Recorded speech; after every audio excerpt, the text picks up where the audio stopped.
Thank you. Appreciate those good words. Thank you for being here this evening. Welcome.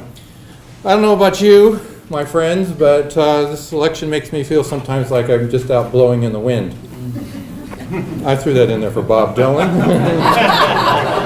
who you may have heard won the Nobel Prize today for literature, which seems like a victory for really cool people. And I have the pleasure tonight of introducing another really cool person to you who might help us understand some of the winds that have been blowing around us. Quite simply, Dr. Thomas Knecht is one of the most beloved instructors at Westmont College. As an associate professor of political science, he is always an engaging presenter who brings a fresh perspective to familiar issues. He's an excellent empirical researcher, as you will see. He can help us see what is good data, what is misleading data, and help us understand the significance of the numbers. Thinking of data, in the past couple of weeks, Tom has been deeply troubled that his own favorite has fallen so rapidly in the polls. Yes, his beloved Stanford football team has fallen from 6th in the nation to 32nd after a couple of really tough losses. Right, Tom?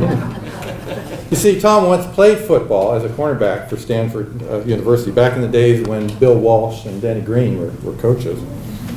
He went on from Stanford to complete a master's and a PhD at UCSB in political science. He taught at the University of Denver and then returned to Santa Barbara and Westmont in 2009. Teaches courses in American government, the presidency, American public opinion, and a course on the politics of sports. He has special expertise in American foreign policy and is the author of the book, Paying Attention to Foreign Affairs, How Public Opinion Affects Presidential Decision Making. Since Tom's such a good empirical researcher, I knew I had to get some good data for this to back up the claims I'm going to make about him.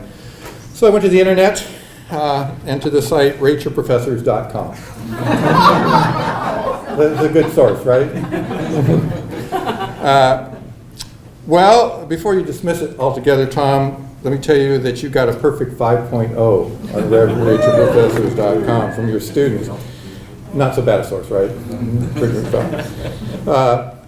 I love what one of the students wrote. Dr. Knecht is funny, lighthearted, intelligent, and all in all a great professor to be around. He genuinely cares about students and their learning, and I seriously wish I could take every course from him.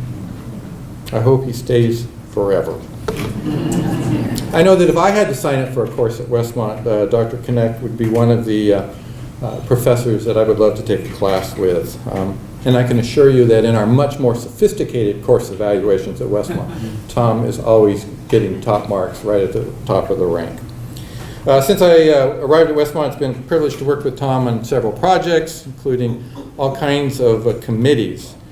He would probably tell you that his first love, other than his faith, his family, and golf, is teaching and research. But Tom is also a terrific committee member. I admire his ability to be candid, yet considerate, to give generously of his time, but also to help us manage our time efficiently. He treats colleagues with respect, keeps us all focused on principles rather than diversions, and maintains a remarkable sense of humor and goodwill through it all.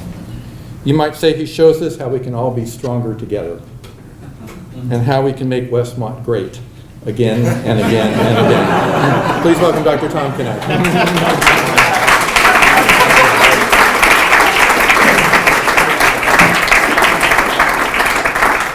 Thank you, Mark, for those very, very kind remarks, with the exception about the Stanford crack. That was hurtful. I wonder when Rate Your Professor is going to catch on that professors can actually write their own ratings. So that's why mine looks so good. I want to thank the Westmont Foundation. I want to thank all of you for coming out today. I especially want to thank those of you that wish they were home watching the Dodger game, but your wife and husband pulled you out here anyhow. So thank you very much for coming. Needless to say, this has not been your typical election. For some of you, I'm sure that the passions and the tensions are running high. Some of you might be angry. Some of you might be sick of the whole thing and just can't wait till it's over. Or if you're like me, maybe this election has made you a little bit sad and concerned about the direction that our country might be going.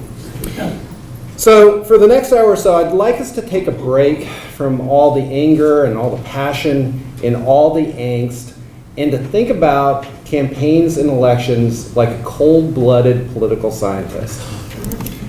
So when we get asked a question, who will win the election in 2016? As a political scientist, you have to set aside who you think would be the better president.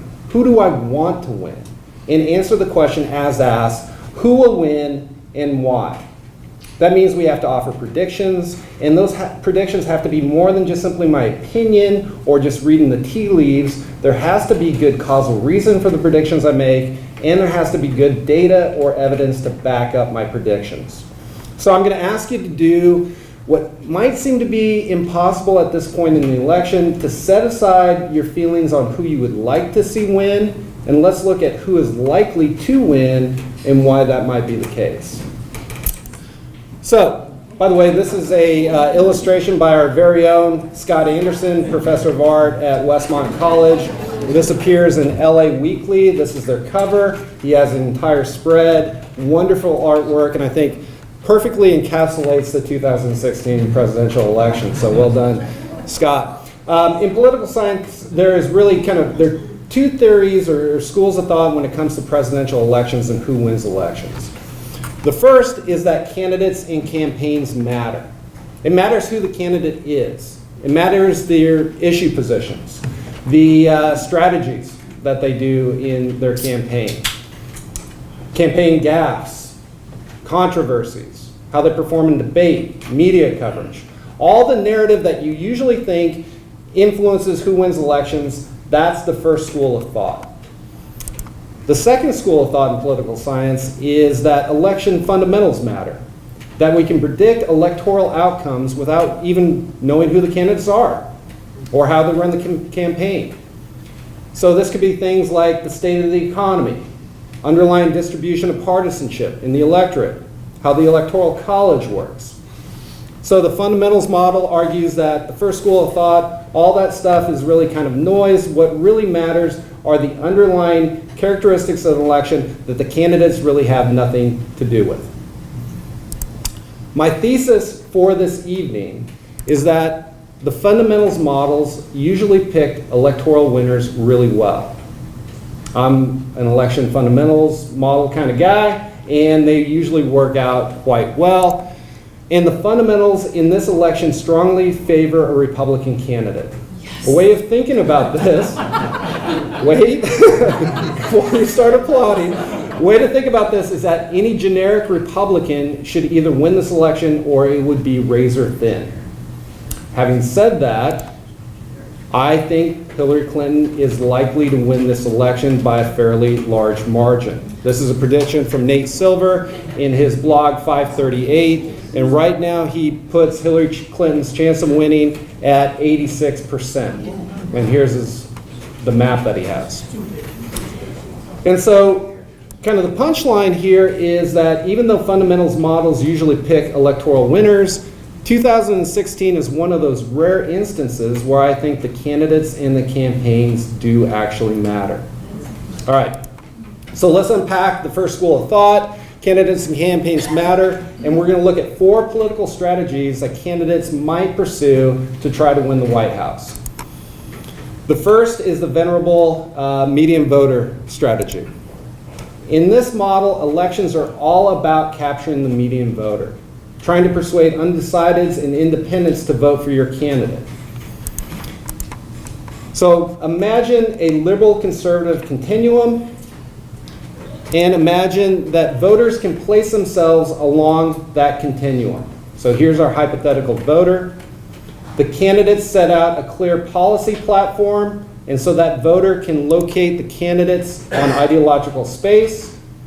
And then very simply, our hypothetical voter votes for the candidate closest to themselves in ideological space. Votes for Hillary. Good? Everybody got it so far?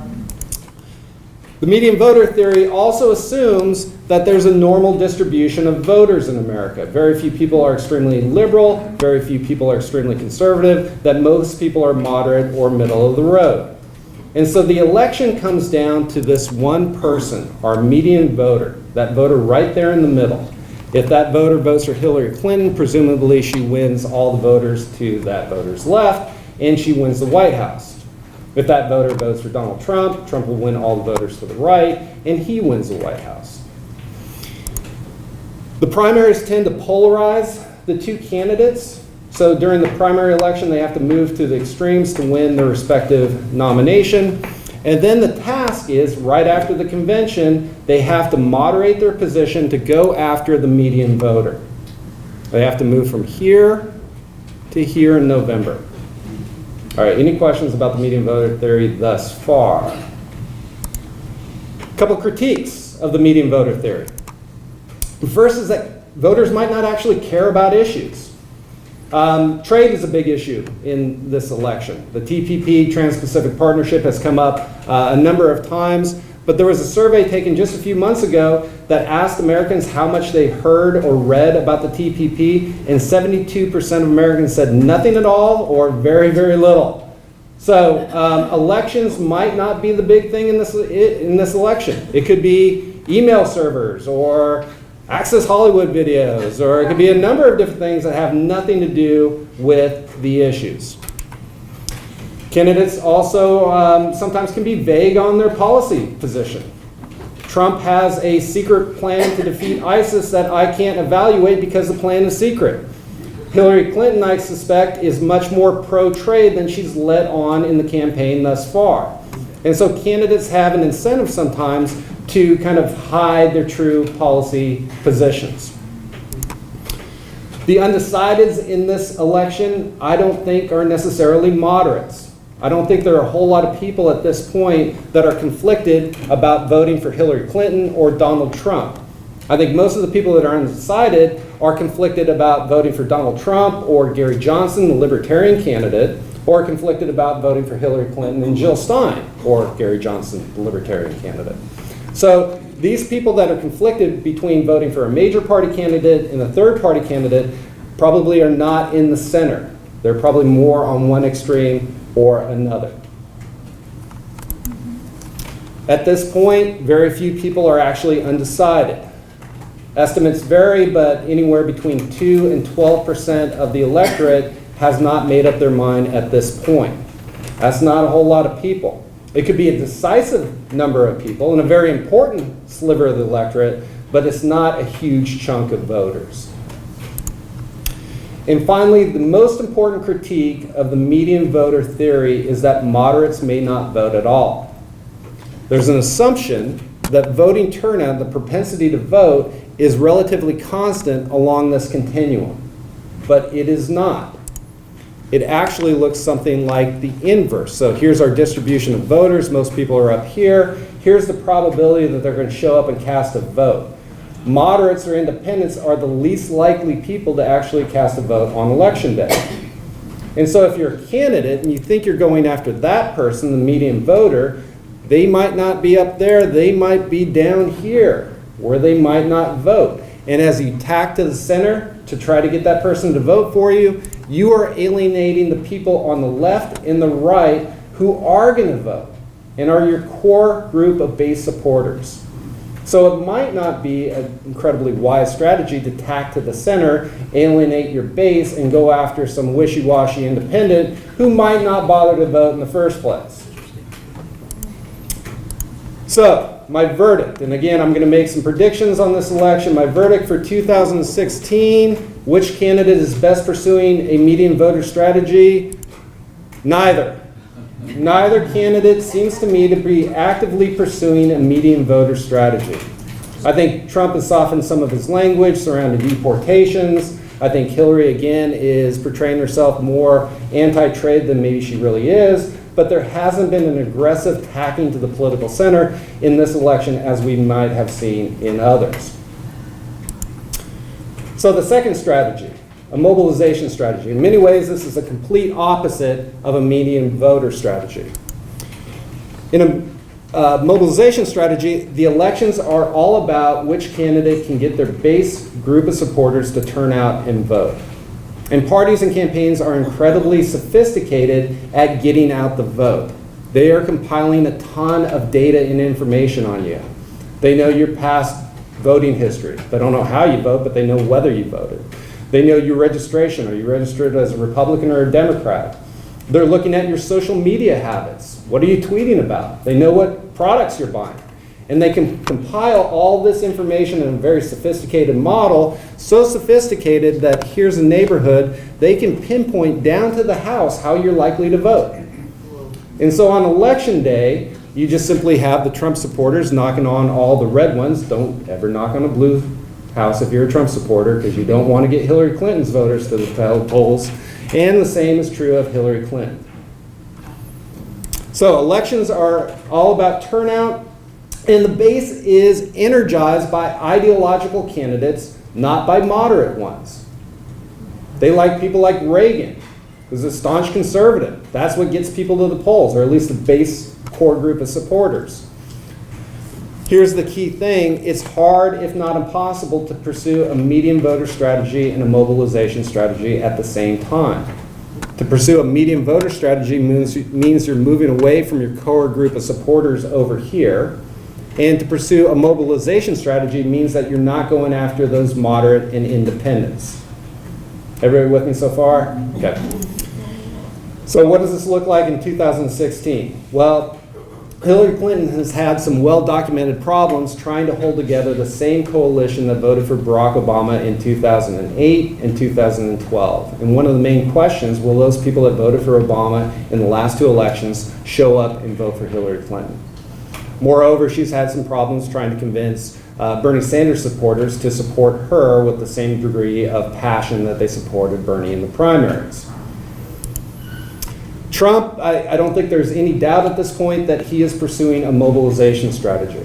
He is rallying his core group of supporters. He's appealing to the people that already like them. It sounds a lot like the Republican primary. Trump, however, has a dilemma to face. Core groups of supporters might like him, but he somehow needs to broaden his appeal to have a shot in the election. I don't think that Trump can win on turnout alone. So if he moderates his message and moderates his tone to appeal to more moderate voters, try to get them to vote for him, he's going to risk alienating those people that love his tone, his extremist rhetoric. They loved him in the primary. To moderate would be an abandonment of everything that he was to these voters. The problem, again, is that Trump has a pretty hard ceiling of public support at about 42%, and it's dropping. I don't think you can win a presidential election with 42% of the voters supporting you. Somehow he needs to gain ground on Hillary Clinton. He can't simply rely on turnout strategy, even though that seems to be what he's doing. So my verdict for 2016, I don't think Trump can win on a mobilization strategy alone, and the advantage is towards Hillary Clinton. I'm quite happy about that. The third strategy, to define the election. In this strategy, campaigns and candidates don't have to change anybody's opinion. They just have to change the storyline and what the election is all about. And I think 1992 is a good example of this. George Herbert Walker Bush comes out of the 1991 Gulf War, an incredibly popular president. At the time, the most popular president since modern polling began. Polling rate was around 90%. The United States soon slips into a pretty severe recession, and by the time that the 92 election rolls around, you have Bill Clinton saying it's not about foreign policy chops, which Bush has and he doesn't. It's about the economy, stupid, in the words of James Carville, a Democratic strategist. And so the Clinton campaign hammered home in 92 that the election was not a referendum on foreign policy. This was a referendum on the economy. That message made it through to the American public, and Clinton won the election. We can see this kind of define the election strategy again in 2008. Barack Obama versus John McCain. Blue bars are Obama, red bars are McCain. Excuse me, I'm dealing with a bit of a cold, so hopefully my voice holds up. You can see on most issues, Barack Obama performs better amongst the American public than John McCain. So if the election's about the economy, if it's about Iraq, energy, healthcare, Obama gets the nod. But if the election is about terrorism and national security, John McCain has a shot at winning the election. And so the McCain camp tries not to convince people to change their mind about energy or Iraq or anything like that. They try to make the election all about terrorism and national security. They're very disciplined in their message. They ultimately failed in that attempt to define the election, which I'm going to argue is difficult to do, but at least that was their electoral strategy. So if we look at 2016, if the election, blue bar Clinton, red bar Trump, if the election's about race, foreign policy, immigration, the income gap, Hillary Clinton's on pretty firm ground with the American public. But if the election's about trade, terrorism, and the economy, Trump has a shot at winning. So there's no surprise in the first two debates that Trump hit trade and terrorism really hard because those are the issues that he's strongest with the American public. Again, you don't have to convince anybody of the wisdom of your policy in these other areas. You just have to define that the election's about trade and terrorism more than any other issue. Critique of a define the election strategy. The first is that it is really, really hard to define what an election is about from a candidate's point of view. Neither candidate has done a great job of defining what this election is all about. Neither candidate really likes a narrative about their own campaign. So I'm sure Clinton would rather not be talking about email servers or Bill's history with women. Trump certainly would not want to be talking about Access Hollywood videos or his tax returns. So it's difficult to control what narrative comes out of the media. Moreover, it's incredibly hard to define an election or define a narrative or storyline of an election in today's media environment. People are increasingly self-selecting into media outlets that already fit their own ideological bias. And so we tend to exist in these echo chambers. After the second debate, I thought it would be interesting to listen to CNN, read kind of the New York Times commentary, but then I wanted to read Fox and Breitbart. And it was like I was in a totally different universe when I read those two respective things. So it's difficult to define an election if you're only speaking to the converted. Candidates and campaigns need to speak to all Americans, which is tough to do in this kind of environment. So the verdict for 2016. I think Clinton has done a better job telling the storyline of the election than Trump has. Trump has had to deal with two October surprises. First the taxes, then the Access Hollywood video. And so I think the narrative is not where the Trump campaign really would want it to be. Moreover, Hillary Clinton's a fairly disciplined politician. Stays on message, stays on point. Trump, less disciplined on staying on message. A tendency to go off on 3 a.m. Twitter rants. And it's difficult to kind of pick out a coherent narrative in a lot of the Trump campaign. Final strategy, candidate characteristics. Maybe voters care more about the intangibles or the characteristics of the candidates more than they do anything about policy-related issues. And so this could be things like trust, experience, intelligence. It could even be physical characteristics. It could be gender. Height is a great predictor of presidential success in elections. Facial structure. There was if we have time at the end, we'll look at it. But people looking at congressional candidates' faces without knowing who the candidates are, can pick out the winner 77% of the time. It's fascinating. So maybe it has to do with physical characteristics or just simply character traits. On this point, neither candidate does particularly well. Both have terrible favorability ratings. Since modern polling began, the most unpopular presidential candidate has been Donald J. Trump. Here's his favorability. You take favorability minus unfavorability, and Trump's there. In second place of the most disliked presidential candidate of all time is Hillary Clinton. So you can compare Clinton to all the other Democrats that have won or run. So the parties have managed to elect or nominate two candidates nobody really seems to like, which is interesting in its own right. Here's the question: is Clinton or Trump more trustworthy, has a better temperament, and prepared? Again, Clinton in blue, Trump in red. Voters don't find either of them particularly trustworthy, but Clinton gets the nod when it comes to temperament and when it comes to preparation. The fallout from the Access Hollywood, the big story of this past week, the Access Hollywood tape. I'm sure you've all heard of it. How much does Donald Trump respect women? This is pre-tape release and post-tape release, and you can see there's about a 7% increase in not at all. I think the interesting thing in this NBC News survey, besides the fact that they spelled Republicans wrong, is this figure here. Does 2005 make you less likely to support Trump? 31% of independents say yes. That's damaging.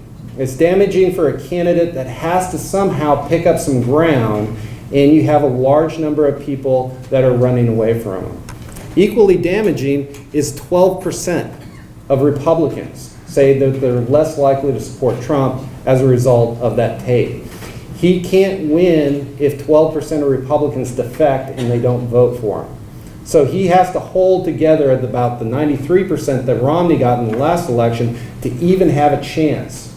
Now, just because it means that they're less likely to support Trump doesn't mean that they're not going to vote for him, but this certainly hasn't boded well for Donald Trump. So the verdict for 2016, two pretty unpopular candidates. I give the slight nod to Hillary Clinton.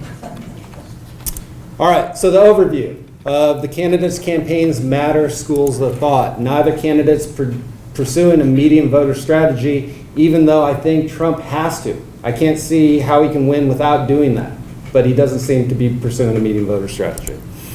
And Clinton has an advantage when it comes to mobilizing voters, defining what this election is all about, and presenting herself as a capable president. So the verdict in the school of thought is that Clinton has the advantage. All right, so let's look at our second school of thought, election fundamentals. Once again, elections are predictable without knowing the candidates or the type of campaigns that they're running. What matters are the fundamentals in an election. A good example of a fundamentals model is the Time for Change model presented by Alan Abramowitz. He's done this every year, I think, for 20 years. He comes out with his election prediction, professor at Emory University, and he predicts the winner of the popular vote with only three variables. First, the state of the economy, on the assumption that if the economy is red hot, the incumbent party is rewarded. If the economy is in the toilet, you throw the rascals out and you let somebody else have a shot. The second variable is presidential popularity. So Hillary's fortunes are tied to Barack Obama at this point. And the final variable is time for change.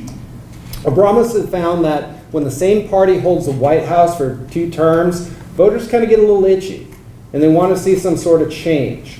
And so this final variable does not bode well for Hillary Clinton. All right, I want us to note what is not in this model.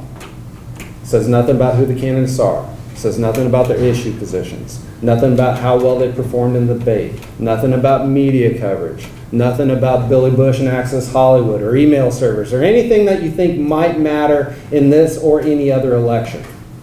All right, it's a sparse model. How does it do? It does pretty well. Here's the actual vote percentage for the incumbent party. Here's what Alan Abramowitz predicted it would be. And here is the error term. This is how much his model was off from reality. From 1948 to 2012, his model on average was off 1.7%. In the last 3 elections, his model was off 0.3%. It's a pretty darn good model, pretty predictive. So let's kind of go through what we're looking at here. One, all those things that you thought mattered about election, who the candidates were, the issue positions, ads, media coverage, that is contained in that error term. So in 2008, if you thought Barack Obama won because he was just a wonderful candidate and ran a very sophisticated campaign, people wanted hope and change, well, maybe 0.2% is worth that. But this model predicted that any generic Democrat would have done just about as well as Barack Obama did. So that's big point number one. Big point number two is that his model's been wrong in 3 different elections, 1948, 1976, and 1988. The implication is that there's something odd about these 3 elections that made his model not very predictive. And it's generally assumed that the 3 candidates in this election, or they had 3 candidates in the election, that were not particularly strong candidates. In 1948, Dewey should have just wiped the floor with Truman, but he ran the world's most boring campaign. He was on the stumps with gems like, "You all know that your future is still ahead of you." Not in the Hall of Fame of campaign lines.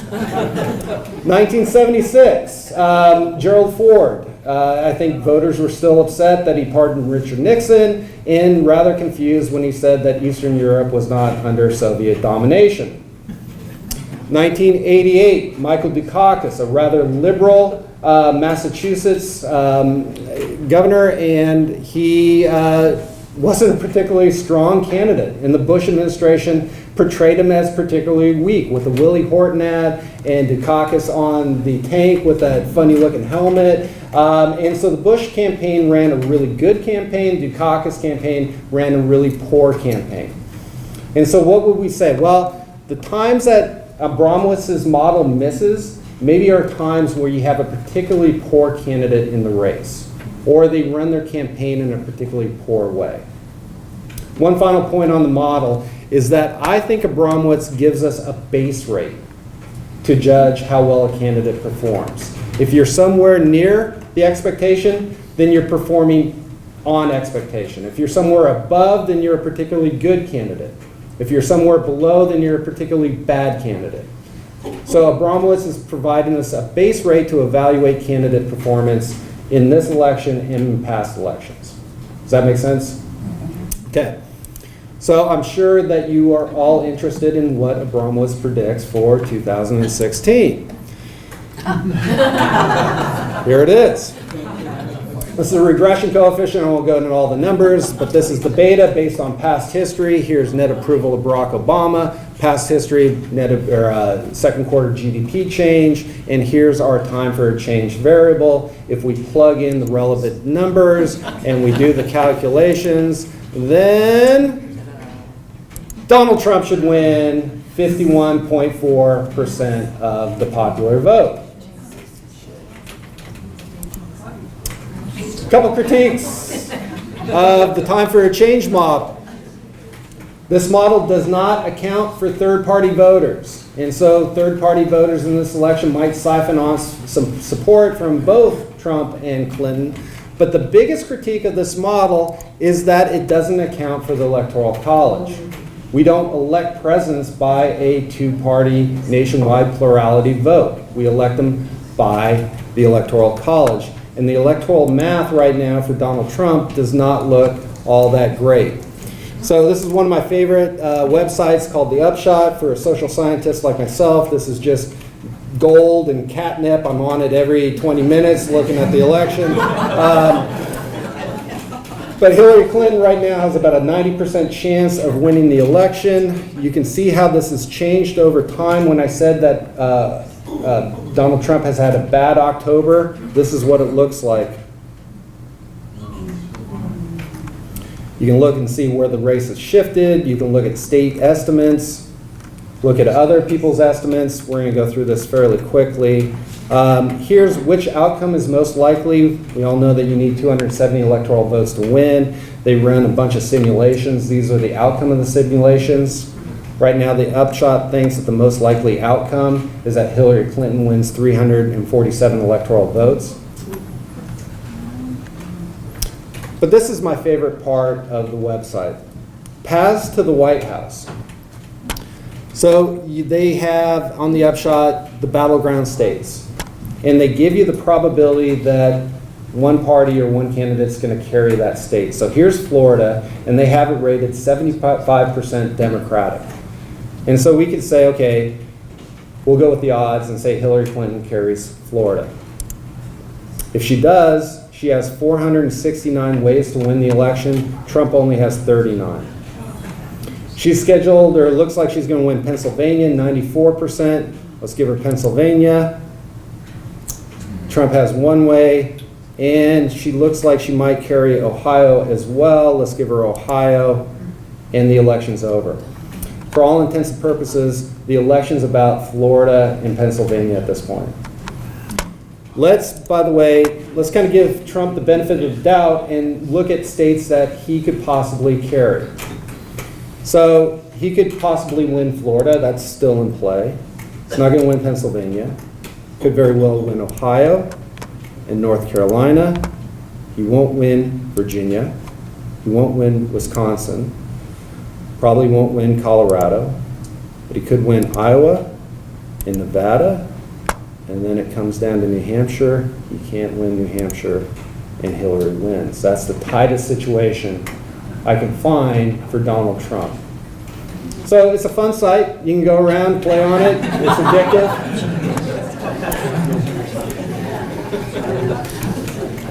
So here's the takeaway and the caveat.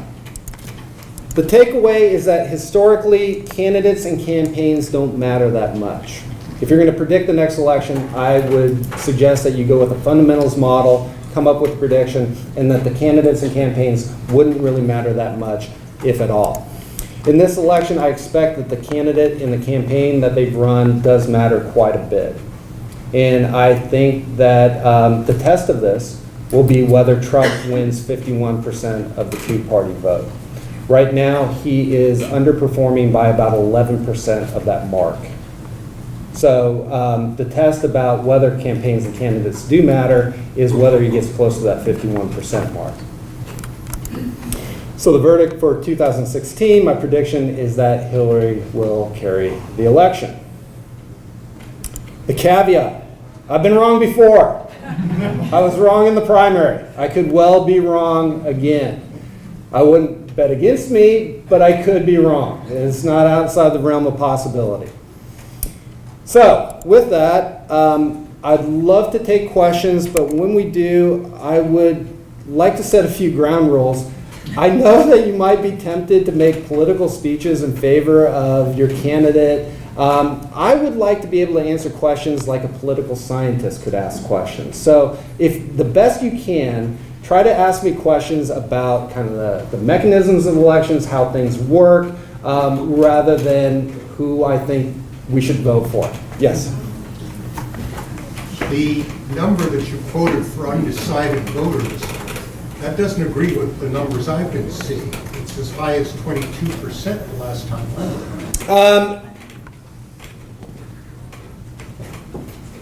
Calculating undecided voters is a really difficult thing to do, and different polling organizations do it different ways. Most political scientists think that when people say that they're undecided, that they're really not. My Uncle Tom's a great example of this. I talked to Uncle Tom, and I asked him, well, Tom, who are you going to vote for? He said, well, I never vote for the party, I vote for the candidate.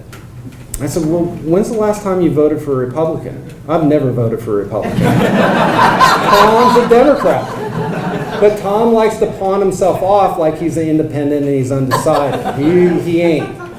So we try to sneak those people that say that they're undecided and to kind of tip their hand because we think that most of them are not truly undecided. Yes? Is there a time frame in which the candidate's history does not have an impact on their candidacy, like, going back 10 years, 20 years, 30 years? Or is it doesn't really matter? You mean their own personal history? Their own personal, they bring up stuff that happened, 30 years ago, 5 days ago. Is there any relationship to that? I think probably more recent things matter more, but voters latch. Who knows what voters latch on to? So, yeah, I mean, you think about what Bill Clinton got stuck with in '92. He had to explain away, sins of his youth. Did he smoke marijuana? Well, that was a long time ago in his life. So there doesn't seem to be much of a statute of limitations on what opposing candidates and campaigns will bring up. In the back? So there's 13% of third-party candidate popularity there. That's not included in these models. It's difficult to predict these models. So given that you're predicting, how would you try to integrate these, Johnson and Stein into this highly unpredictable model? Because the 13% is greater than the 11% that you're talking about as well. Right. Let's take a look at that. We can look at it here in the upshot. That's a good question. So who is Gary Johnson really dragging support from? If we go to the latest polls, here's our national polling average, and this is just a two-candidate race. If we throw Gary Johnson into the mix, it doesn't change things all that much, according to this aggregate poll. It seems, and this is kind of counterintuitive, maybe a little bit odd, but it seems like Gary Johnson's drawing equal amounts of voters away from Trump and for Hillary Clinton. And I think a lot of the young voters, the millennials that are conflicted between voting for Hillary Clinton and Gary Johnson. Which you would think they would be conflicted between voting for Hillary Clinton and Jill Stein. That probably might make more sense to the older people in the room, but that's not. In my own research, I found that a lot of young people are increasingly libertarian more than they are kind of conservative or liberal. Yes, ma'am. Why don't the other people like Johnson and Stein get a chance to debate? The campaign has set a threshold, or the Commission on Debates has set a threshold at 15% support. We might think that's too high or too low, but there has to, at least in my estimation, there has to be a threshold because we can't let everybody come onto the stage and debate.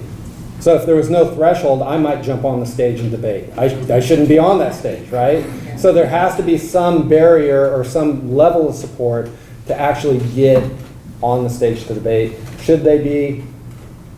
Quite possibly, but maybe we could look. Pardon me? It seems like anybody that's on the can vote for it should have people. Well, there are a lot of people on the tickets. A lot of candidates that don't have a shot. Should we let everybody on there? Like, where do you draw that line? I think that's an interesting question. My preference would be to draw it a little bit lower than it's currently drawn, but I do think that you have to have some sort of a threshold. Yes? When you look at the media, it's so polarized. Do you ever look for foreign media like BBC or Deutsche Welle or things like that, or does that totally have no influence on American politics? Because they have a lot of opinions about our election. I'll read foreign media, not all that much. I stick with mainly American media, but I'm a big fan of The Economist. I like their coverage. But yeah, it's interesting sometimes to get a foreign view of our election. I think that's instructional. Watching U.S. media, it's too polarized. You get a more moderate view, and in between view, if you look at the foreign media. Yeah, I think that might be true. Yes, ma'am. I'm confused why they call it a debate. It doesn't look like anything I saw debate teams doing when I was in school. Right. So they come out with the first question on the offensive, and then it goes downhill from there. And if they did a real debate, we really learn about the topics. Yeah. I fully agree with you. I'm kind of a policy wonk, so I would actually love to hear a very sophisticated policy debate over, say, Obamacare or taxes. Like, I would love to hear, Trump has a massive tax plan. I would love to hear him walk me through that tax plan and then how he's going to pay for it, right? That would be interesting to hear, but we haven't heard any of it. They don't do that because I, and maybe you, are some of the few Americans that actually like that stuff. Americans love a tax. We love the blood sport that is politics. That drives attention, that drives ratings, that drives media coverage. And so the media narrative surrounding debates is who won, who lost, who got the best zinger in. If we didn't like that stuff, the media would go back to covering more policy details, and the candidates would talk about policy details. So I think it's easy for us to blame the candidates and the campaigns or the media. It's basically us. We're the consumers of this stuff. And we like the way it is, unfortunately. I don't, but people do. Yes, sir. With our electoral system, will there ever be any practical value to voting for a third-party candidate? Other than just pulling a vote from one of the main Yeah. folks? You've hit on an issue near and dear to my heart. I've done research on who votes for a third-party candidate and who doesn't. And so most people who like a third-party candidate will cast a ballot for one of the major party candidates, the least objectionable of the two. And they do it because they don't want to throw the vote away on a hopeless cause. I strongly believe that voting should be about who you think has the best ideas for our country moving forward. And you should vote for that person regardless of whether they have any chance of winning the election. That's what we call expressive voting. It's different than instrumental voting, where I'm trying to help create a change, bring about an outcome I like or avoid an outcome I dislike. The fact that Americans see elections in the instrumental terms means that they don't vote for third-party candidates, even though they might like it. It means that they don't show up to vote, right? If I'm just one vote in 130 million, why should I vote? Or if I'm a Republican in California, it doesn't matter if I show up to vote instrumentally. If we saw voting as a sense of civic duty and a chance to express our preference with government, I think a lot of great things would happen. Voting turnout rates would skyrocket. Third-party candidates would have a shot at winning elections. All those things I think are to the good. So to answer your question, a very sophisticated question in a short period of time, yes, I think that if you do like a third-party candidate, vote for that third-party candidate. Don't fall victim to the wasted vote argument. Yes, sir. And all through our American history, we've always voted for a white male. Mm-hmm. And American progressive white ones, they were willing to accept a black man, and now we're going towards a woman. Do you think we'll ever be ready for it? America will be willing to accept a third-party candidate? Will we progress to that point where we're willing to go out and vote people and respond to someone else? No, I mean, there's some strong barriers against a serious third-party run. What we could have is, if we did have a serious third-party run, basically no candidate would win a majority of the electoral vote, and that election would be thrown in the House of Representatives. And so the soft underbelly of my argument about vote for a third party if you like them is that I think that that would be the worst situation for America, have the House decide the election. So the way we count votes and the way we do our elections in our country strongly favors a strong two-party system. The way they count votes in a lot of Western European countries, proportional representation systems. You have multi-party systems in which you have minor parties doing quite well. So if we want to have more parties in the United States, you have to change the way that you count votes. And we're not going to do it. That won't happen. People will have no stomach for amending the Constitution and moving to a PR system.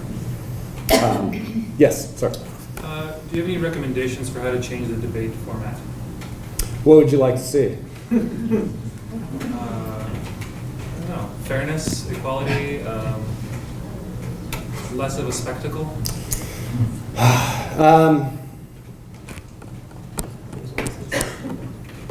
I like all those things. I'm with you. I don't know how you change it. You know, I don't know how you change it until people start getting turned off and they don't watch these things. And they start demanding a reasoned, rational, calm debate over the issues. One of my students in my class said, you know, we should just give like each of the candidates a puzzle and then just watch them solve it.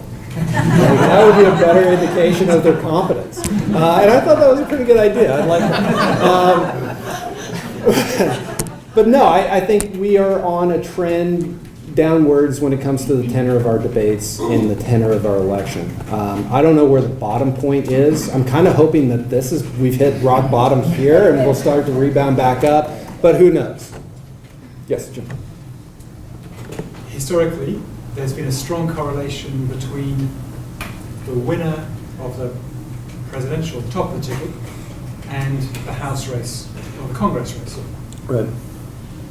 Do you anticipate this year the same thing happening? What is your prediction on what will happen in Congress? Right. It's called presidential coattails. So the winner of the presidency usually brings on pretty big support in Congress. It seems that Paul Ryan and a lot of congressional Republicans are scared of that. That they're scared that as Trump seems to be imploding, that it's going to take the Senate and the House with him. Nate Silver at 537 wrote a really good piece today that shows that the House and the Senate's going to be really close. I think it's going to be 50-50 and could go either way. But my prediction would be that the Republicans still will control the House, which really is the bigger of the two prizes. Like if I was a Republican, I would rather still control the House of Representatives than the United States Senate. But I don't think, Nate Silver argued that the Trump effect hasn't hurt down ballot Republicans as much as people think. I don't think he's helped them, but I don't think this is going to be a landslide coattail effect for Hillary Clinton. Yes, sir. Discussing the getting the third party a position on a debate, an idea I was thinking about is their ability to get a ballot of all the states. So what are the difficulties of that process? That's tough. I mean, you couldn't make elections any more difficult in this country if you tried, right? You have to have 50 different strategies to get on ballots. There are 50 different laws. Every state's slightly different. It is really, really tough. And I don't see any way around that could help third parties unless you're going to have a constitutional amendment and federalize some of our elections. And that's not going to happen either. It's just going to be a tough road to hoe for third party candidates. One of the things I think is interesting that people don't oftentimes consider, because we're kind of on the third party kick here, oftentimes we only think about third parties during presidential elections, right? So you're forced with two choices that you don't like either of them, and now I'm going to start to think about, hey, what do the libertarians think? Or maybe I'm a Green Party supporter. Duverger's law, which basically says that a single-member plurality electoral system like ours tends to produce two viable political parties, is pretty tight for our country. That's kind of a pretty involved law. But it says nothing about who those two parties have to be. And so one thing I've never understood, I think in Berkeley, the two competitive political parties should be the Democrats and the Greens. And I think the Green Party should win a lot of elections in places like Berkeley. Or in Orange County, it should be the Libertarians and the Republicans. And I would see no reason why the Libertarian Party couldn't win a lot of really conservative districts, right? But third parties, I think, are relatively irrational in the sense that they always contest the presidency, which is their least likely hope, when they should be contesting down ballot races and statewide races where they have a great shot at winning. And if they did that, then they could slowly build a base of support where you might contend eventually for the White House. Yes, ma'am. Do you see any benefit and or possibility of limiting the campaign season?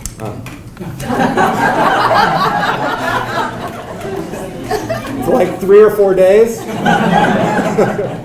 Yeah. Yeah, I think there would be a huge amount of benefit to it. These things this election's been going on in earnest for like 2 years, right? Probably longer than that. It's incredibly time consuming. It leads to fatigue for the candidates, fatigue for us. I don't think it's the greatest thing in the world. Parliamentary systems, they call election, and within 30 days, boom, they have it. That seems great. I don't think you need 2 years to get to know the candidates. I think 30 days would be great. That in our country, however, we have a very strong principle of freedom of speech, and we've equated politics with freedom of speech. So it doesn't seem possible to limit the speech or limit the start time of campaigns anyway. I think that would run afoul with the First Amendment of the Constitution. And so now you're in some sort of kind of, prisoner's dilemma with the other campaigns. It would be great if everybody started later, but you get a competitive advantage if you start first, so everybody's going to keep starting earlier and earlier and earlier.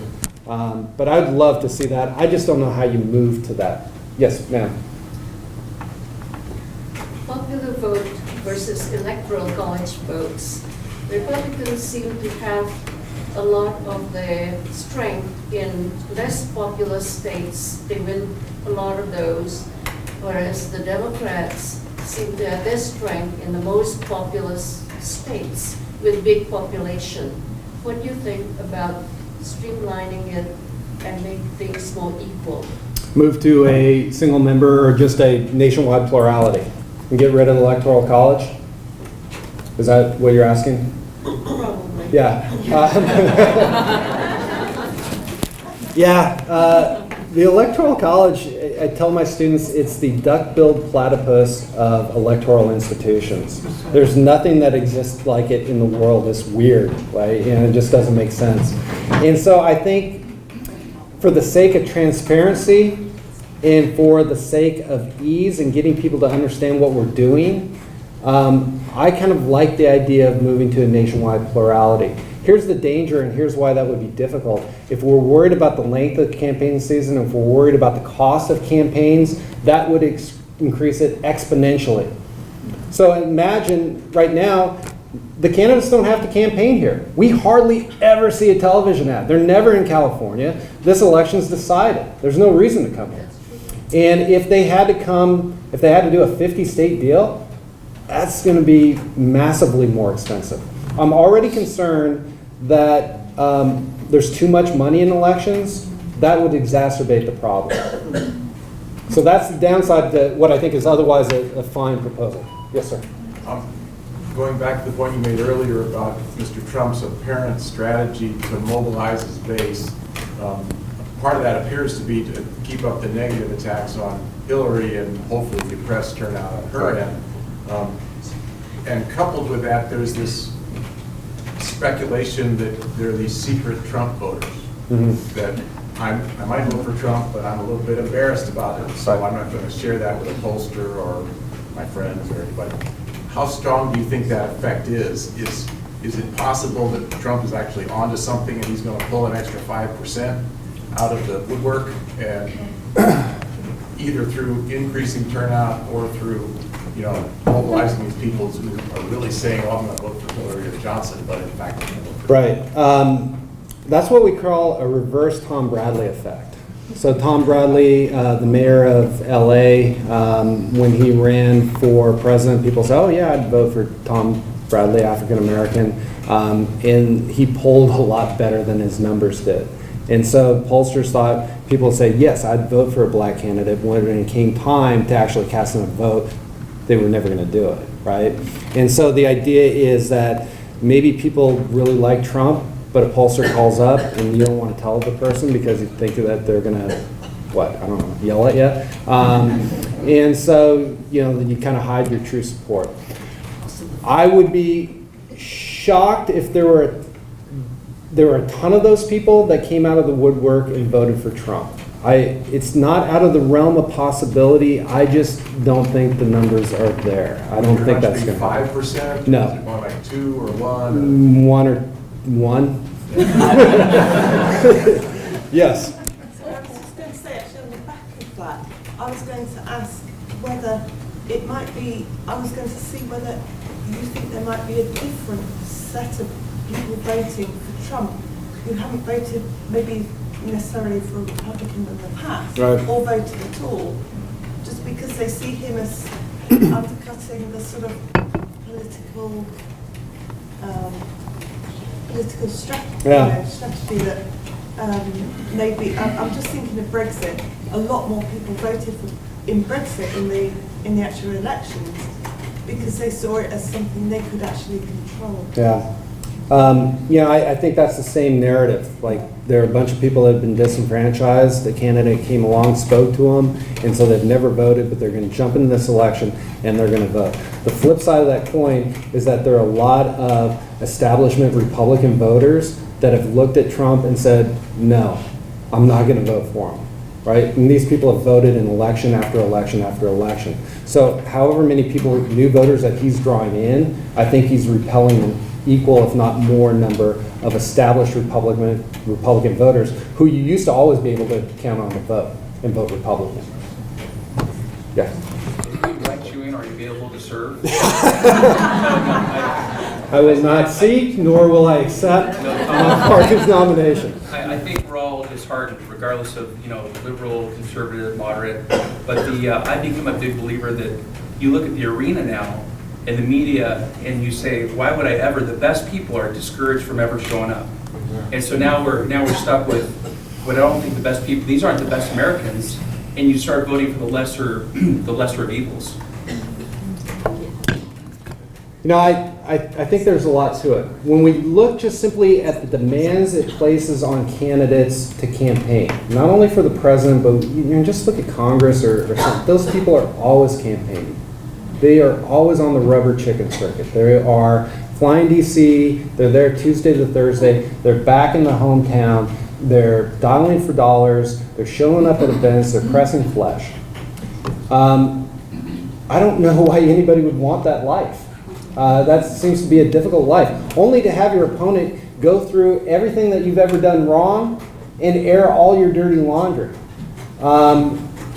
It does seem to drive out a lot of maybe good people with good ideas.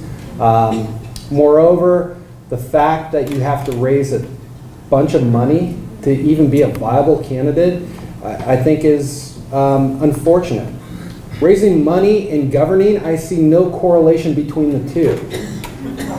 So I will push back on one thing. I do think that most people that get into politics and most politicians are good, well-intentioned people that do it because they think that they have great ideas for our country and that they want to make a difference, that they see this as public service, that they're not power-hungry, money-hungry folks. I just think that we have put them into a difficult situation where they have to do these things, they have to work these insane hours, they can't be in DC, they can't compromise with anybody on the other side because that's the end of your political life.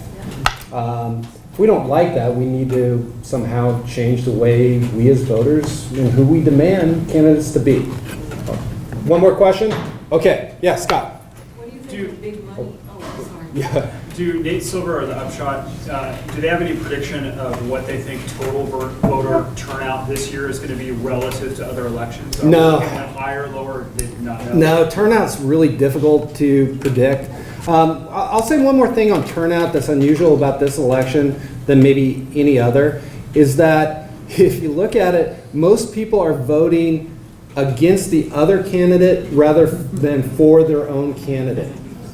And we haven't seen that before, and nobody quite knows what that means for turnout. Like, is that a bigger mobilizing factor to get people to vote? Or does that mean that people might just stay home because they're not passionate about somebody? And so it's an interesting question about human psychology. What are we motivated by? Passion for somebody or repulsion against somebody else? And that's a great question. I don't know. But I want to thank you all for a wonderful evening. Thank you all for coming out.